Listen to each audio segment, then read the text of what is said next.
Por todos lados hemos escuchado la quiebra del banco Silicon Valley, ya que parece que la economía mundial y la banca están a punto de traernos otra crisis financiera como la del 2008. ¿Se acuerdan de esa época? Vaya susto. Bueno, pues resulta que el colapso de Silicon Valley Bank nos hace temer lo peor otra vez.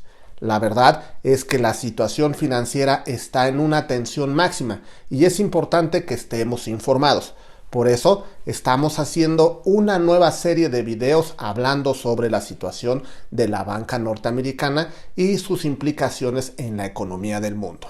Vamos a hablar sobre lo que pasó exactamente con el Silicon Valley Bank y por qué las regulaciones no han podido frenar la caída de este banco. También explicaremos los riesgos de que situaciones como estas se extiendan a bancos más importantes. Menudo problema, pero ¿sabes qué? En compañía de mi equipo de economistas hemos preparado este video para explicarte de forma simple los acontecimientos. Soy Omar Ríos, comencemos. Si tenemos que señalar un momento de inicio para la historia de quiebra del Silicon Valley Bank, ese punto sería la primavera del año 2020.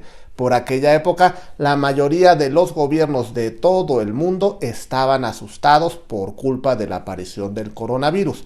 ¿Qué tiempos aquellos? Los gobiernos empezaron a tomar medidas políticas para intentar evitar posibles daños económicos y una de esas medidas precipitadas fueron los paquetes de estímulo en los Estados Unidos. Básicamente, estos paquetes consistieron en que el gobierno de Donald Trump primero y el de Joe Biden después repartieran montones de billetes entre las empresas y los ciudadanos norteamericanos. A partir de ese momento, el volumen de ahorro en los Estados Unidos se disparó y los bancos estadounidenses empezaron a ver aumentar sus niveles de depósito a lo bestia. Pero hubo un banco en específico que consiguió en términos relativos más dinero que ningún otro y ese fue Silicon Valley Bank. Más concretamente, Silicon Valley Bank, que apenas tenía unos 60,000 millones de dólares a su disposición antes del inicio de la pandemia. Tras ella, este dinero aumentó hasta 200,000 millones de dólares. Una auténtica locura, una expansión en toda la regla. La pregunta es, ¿por qué motivo este banco creció tan rápido, mucho más que los demás? Porque todo el mundo empezó a dar su dinero al Silicon Valley Bank. Este banco multiplicó por más de 3 su volumen de depósitos. Una auténtica locura. Resulta que se puso de moda entre las startups tecnológicas de Estados Unidos, ya que normalmente ofrecía préstamos en buenas condiciones a este tipo de empresas a cambio de que trabajaran con ellos. Pero había un grave problema.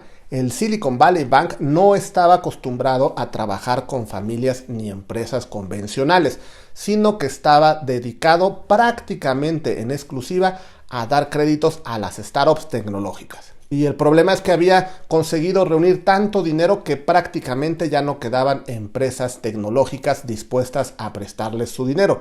No te muevas de tu asiento, pues entraremos a lo mejor del video.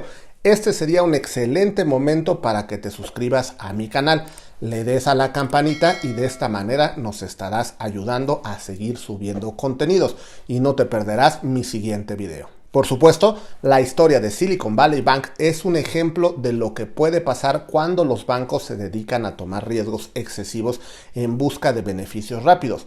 Es cierto que la pandemia del coronavirus generó una situación de incertidumbre en la economía mundial, pero eso no justifica las políticas precipitadas adoptadas por algunos gobiernos, como los paquetes de estímulo en los Estados Unidos. Como lo comenté previamente, el Silicon Valley Bank se puso de moda entre las startups tecnológicas de Estados Unidos por ofrecer préstamos en buenas condiciones. Pero el problema es que este banco se enfocó casi exclusivamente en este sector, sin prestar atención a la diversificación de su cartera de préstamos.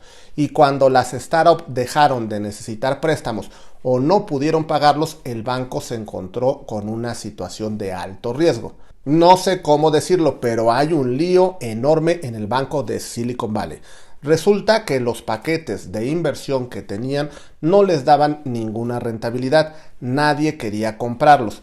eran unos paquetes inútiles. La única opción que les quedaba era venderlos a precio bajo, pero si lo hacían no les iban a quedar suficiente dinero para devolverlo a sus clientes. Así que, como buena solución de bombero, subieron la rentabilidad de sus depósitos para evitar que sus clientes retiraran el dinero.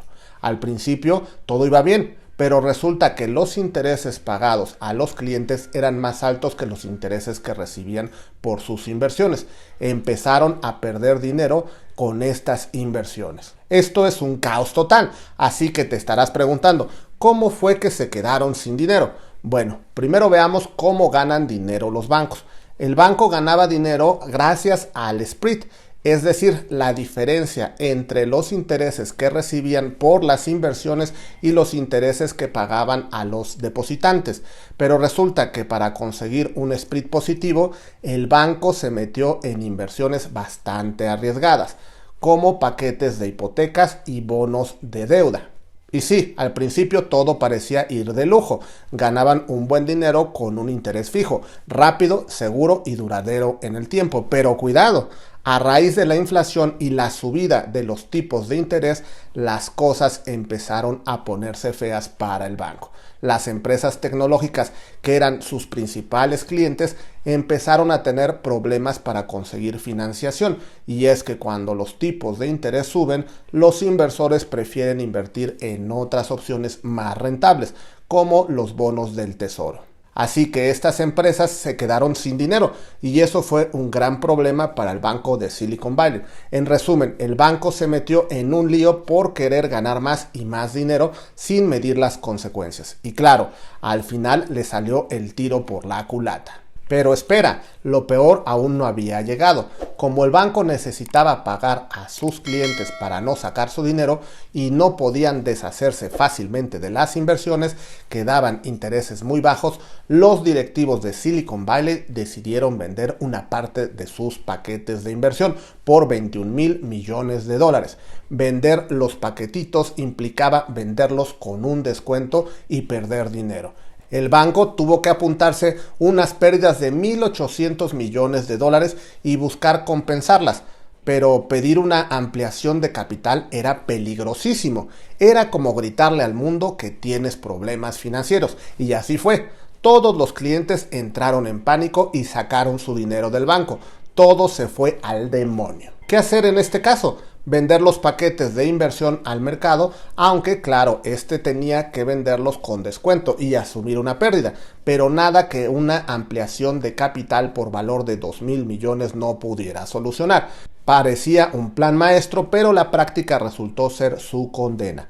Pedir una ampliación de capital es como gritarle al mundo que tienes problemas financieros, y en el mundo de la banca eso es un auténtico peligro. Los clientes se ponen nerviosos y corren a retirar su dinero, incluso si el riesgo es bajo o infundado. Y eso fue precisamente lo que sucedió con el banco de Silicon Valley. El jueves 9 de marzo de 2023, los magnates tecnológicos esparcieron el pánico y aconsejaron a las empresas a retirar su dinero del banco, lo que provocó el desastre. Es un recordatorio de que las decisiones financieras siempre tienen consecuencias y que incluso los más astutos pueden verse sorprendidos por la realidad. Hace unas semanas hice un video sobre los riesgos del dinero digital. Aquí te dejo el link para que estés más informado. Si te ha gustado este video, cuéntame, ¿qué piensas al respecto? ¿Crees que más bancos caerán? En la descripción del video te dejo algunos recursos para aprender a invertir o bien pongas tu propio negocio, así como te recomiendo que leas mi libro El Emprendedor Inteligente. Te dejo el link en la descripción. Te recomiendo que veas este video para que sigas estando informado. Comparte el video con más personas que sabes que esta información los beneficiará. Muchos éxitos, soy Omar Ríos.